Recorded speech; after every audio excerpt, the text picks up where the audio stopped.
My name is Michael Holmes. I'm the COO for the company. Currently, I'm a psychology major, and I'm from Highland, Utah. My name is Eli Holdaway. I'm the CEO of the company. I'm from Pleasant Grove, Utah. I'm a student here at Utah Valley University, and I'm majoring in finance. My name is Boston Egan. I'm the CTO of the company. I'm a software engineer in the computer science program here at UVU, and I'm originally from Farmington, Utah. What is the name of your company? The name is Ember. Okay, how did you come up with that? We wanted something that was flexible, something that wasn't too specific to any industry, so that as we went through the ideation phase, we were able to shift gears if we needed to. We threw out a bunch of names, wrote them down, and over a couple weeks, and then we just decided on Ember. Nice. What does your company do? So our company, what we're trying to build is a PIM, a product information manager software. So what we notice is consumer goods companies, that right now they're housing all of their SKU data on Excel, and especially like the mid-market consumer good company. And that can be really dangerous because anyone has access to those Excel sheets, and it's hard to know if everyone in the company is using the same data that everyone else is. So we're trying to build a centralized location for all that data, as well as like the description of the data, like outward-facing description that marketing can use, so that you as a customer could see, and then inward-facing data that the company needs to know, like what materials is it made out of, what's the dimensions of it, how many of these can you fit in a shipping container to send over, does it comply with like PFAS stuff, all the things like that will be housed in our software. Nice. And how's that process? Can you tell us, like from the beginning till now, what have you seen work and what are you working on currently for it? Yeah, so we started pretty much after the whole recruitment process and getting the team built. We started more towards the end of June, towards the beginning of July. Our first idea was for sales ops. Like we were working on building a sales ops management and all that stuff. But as we researched that idea, we realized that it was a very complicated area and it wasn't really in our realm of interest.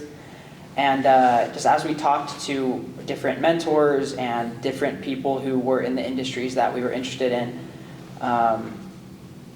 we kind of shifted to this product information management idea. Specifically, we were talking to the CEO of Teton Sports. His name's Scott Holmes.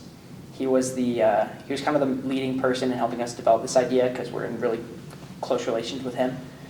But as we were talking with him, he just started explaining all the different difficulties and problems that he had in managing data and helping with communications between his teams and making sure that all of the data was correct across all fields.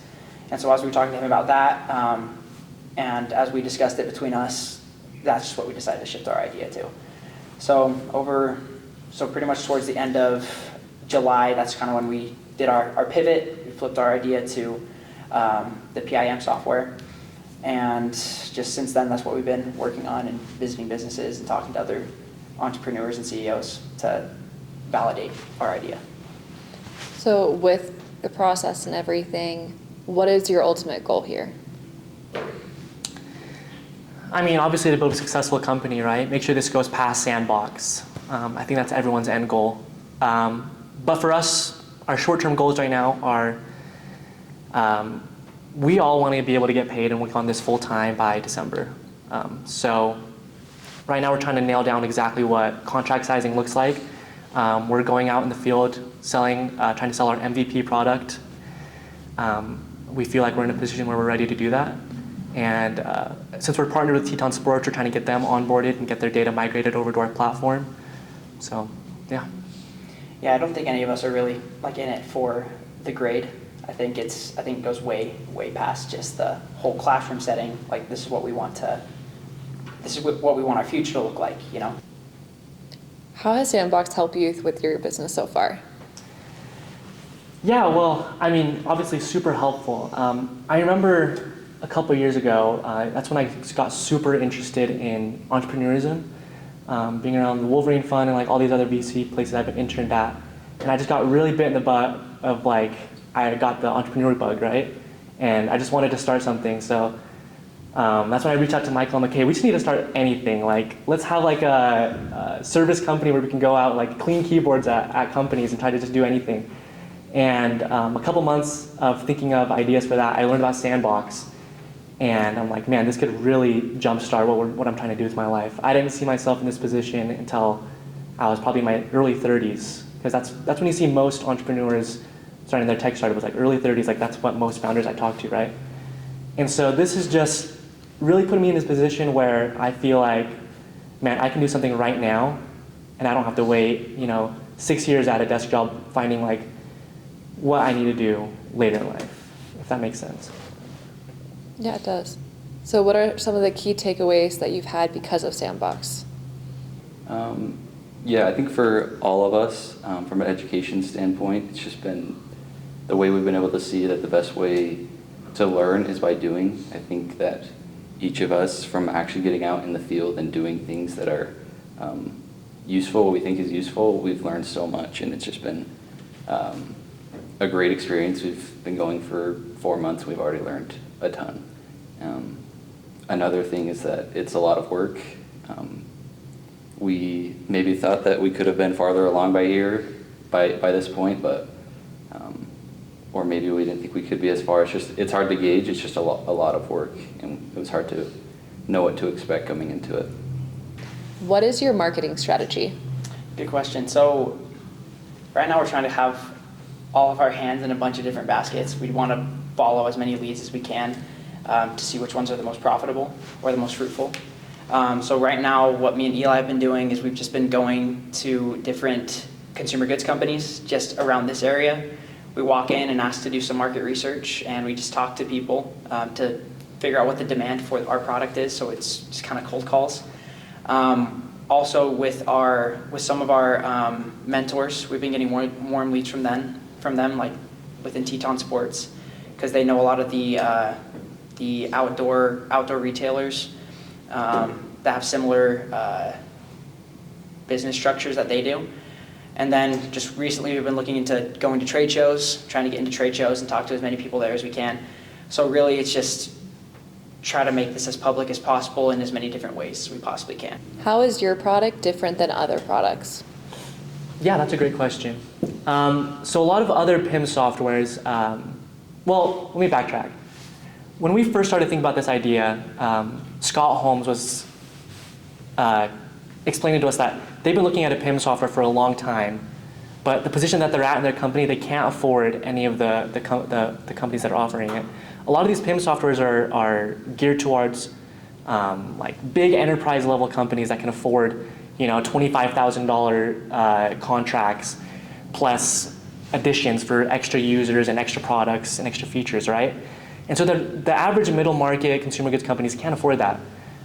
So we're going to try to gear towards them. And also, I've done like a lot of research on a lot of these other companies as well. Like one of the biggest complaints is really, really steep learning curve, like kind of like Salesforce, where you have to have a person walk you through it beforehand and like hire someone that's like a Salesforce expert to do it. That's like very similar for PIM softwares, as well as like the UI and UX isn't very geared towards like the consumer that they're selling towards, right? When you think about a consumer goods company, usually they're not going to be like a 22-year-old like me who's a little bit more tech savvy, right? It's going to be someone a little bit older who doesn't really understand tech that well. And so we're trying to make it as easy to use and also make it priced at a point where it makes sense for these mid-market companies to buy our software and use us. What do you enjoy most about developing your business? There you go. Okay. I mean, what I've loved most about it so far is like, it really is all up to us, right? There's no one telling us what to do. We get in as much as we put out. I mean, we get out of it as much as we put into it, right? And it's been really challenging because, doing most jobs, you're told what to do and like how to be successful. There's no path to be successful as an entrepreneur, right? It's just putting in as much work as you can, getting as many opportunities as you can. And that's what we've been trying to do. So like having as many conversations with people to get advice from them, and trying to get as many conversations with potential customers as we can. And I feel like that's what's been working for us. And it's been really exciting to hear positive feedback from all the people we've been talking to. Yeah, and I mean, I think for both of us, I mean, all three of us, like, I think we like the idea of having something that's ours, you know? Like, right now it's our baby, and we're just trying to feed the baby and make it grow, make it into something that's ours and something that's useful, provide value to other people. Like, I love the idea of giving companies something that will actually help them to grow and to be profitable. Because I want our product to feel like something that's actually valuable, rather than us just taking people's money. So yeah, I mean, that's how it feels for me. Just like I like building something, and I come from a family of, my dad's an entrepreneur, and so I guess I've just always wanted to kind of follow in his footsteps, I guess, just in a different way. Yeah, for me, it's just getting the chance to build something that people actually want. Asking ourselves the questions like, what do the users want? Talking to customers, what do they want? And then for me specifically, and just in building the software, just like putting myself in the user shoes and making decisions all on my own or like with two other people, it's just been really fun, great experience. I mean, it's been kind of hard too. I mean, not to sugarcoat it, but it's just been the most difficult part, I guess, is just not knowing exactly what to do. Because I love knowing exactly what to do, and if I know exactly what to do, I can kill it in that thing. But for most of this, it's just we're climbing the mountain and there's no trail. We're just kind of building it. But the cool part about that is, now that we've built this trail, it's just something that we can follow again if we need to. Like, Yeah. This, even if this doesn't work, this isn't the end all be all. It's like a company only has to work once we only have to be successful in entrepreneurship once in our lives. Like, we can obviously do it more, but whether we fail once, twice, 10 times, like for me, it makes no difference. We're just gonna go at it until it succeeds. So. Ember team, Michael, Eli, and Boston, it was so good to talk with you today about your upcoming business. We look forward to hearing a little bit more about it as the process goes along in the next couple weeks and months. Thank you so much for meeting with me again today. Thank you, Hannah. Yeah, It's been thanks, great. Hannah. We appreciate it. This is Hannah Nielsen with TechBuzz Intern Team.